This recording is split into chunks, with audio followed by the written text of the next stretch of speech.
Bapak,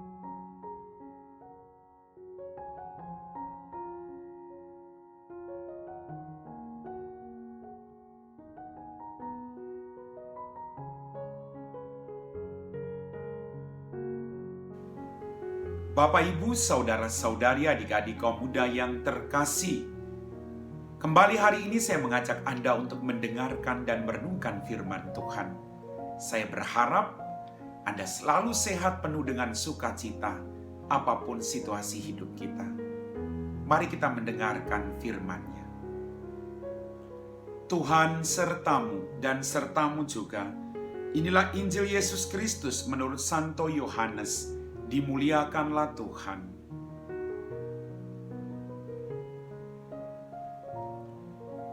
Yohanes Pembaptis memberi kesaksian tentang Yesus di hadapan murid-muridnya.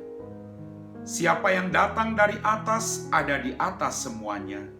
Siapa yang berasal dari bumi termasuk pada bumi dan berkata-kata dalam bahasa bumi. Siapa yang datang dari surga ada di atas semuanya. Ia memberi kesaksian tentang apa yang dilihatnya dan yang didengarnya, tetapi tak seorang pun menerima kesaksiannya itu. Siapa yang menerima kesaksiannya, ia mengakui bahwa Allah adalah benar. Sebab siapa yang diutus Allah, dialah yang menyampaikan firman Allah, karena Allah mengaruniakan Roh-Nya dengan tidak terbatas. Bapa mengasihi anak dan telah menyerahkan segala sesuatu kepadanya. Barang siapa percaya kepada anak, ia beroleh hidup yang kekal. Tetapi barang siapa tidak taat kepada anak, ia tidak akan melihat hidup, melainkan murka Allah tetap ada di atasnya. Demikianlah sabda Tuhan.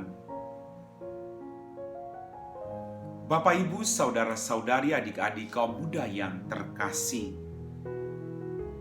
Melalui bacaan Injil pada hari ini, kita merenungkan bahwa sebagai perintis jalan Tuhan, Yohanes Pembaptis memberikan kesaksian tentang Yesus di hadapan para muridnya.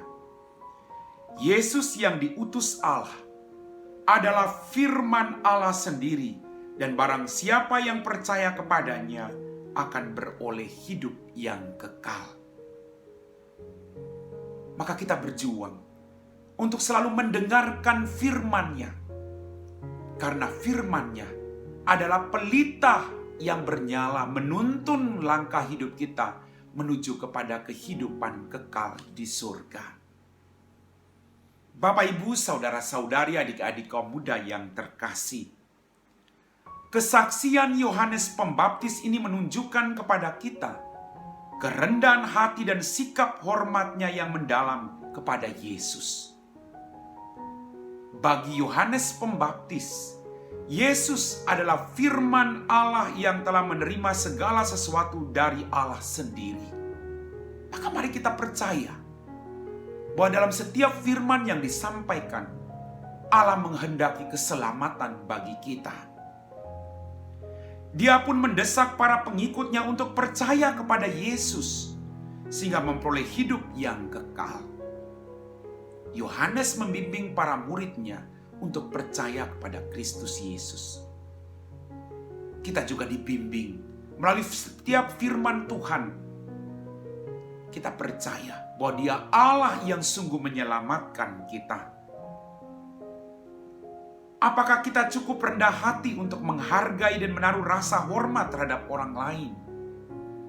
Ataukah kita cenderung untuk menunjukkan kehebatan pribadi demi prestise dan popularitas diri kita sendiri? Mari kita merendahkan diri.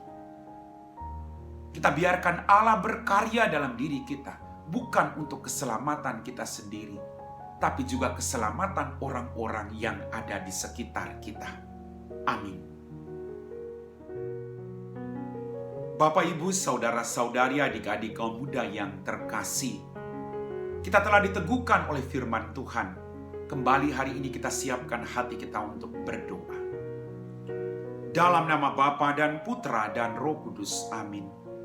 Ya Tuhan Allah Bapa kami dalam kerajaan surga, Terima kasih atas rahmat kehidupan, berkat berlimpah yang masih Engkau berikan kepada kami. Ampuni dosa-dosa kami. Pada saat ini Tuhan, kami persembahkan mereka semua yang sakit, baik di rumah mereka maupun di rumah sakit. Izinkanlah darah dan air yang mengalir dari kerahiman-Mu Tuhan, mengalir dalam setiap organ tubuh mereka semua yang sakit saat ini, dan sembuhkanlah mereka. Berkatilah para dokter, para perawat yang berjuang untuk membawa kesembuhan bagi para pasien. Semoga mereka juga menjadi saluran rahmat-Mu. Kami puji Engkau Bapa, kini dan sepanjang segala masa. Amin. Tuhan sertamu dan sertamu juga.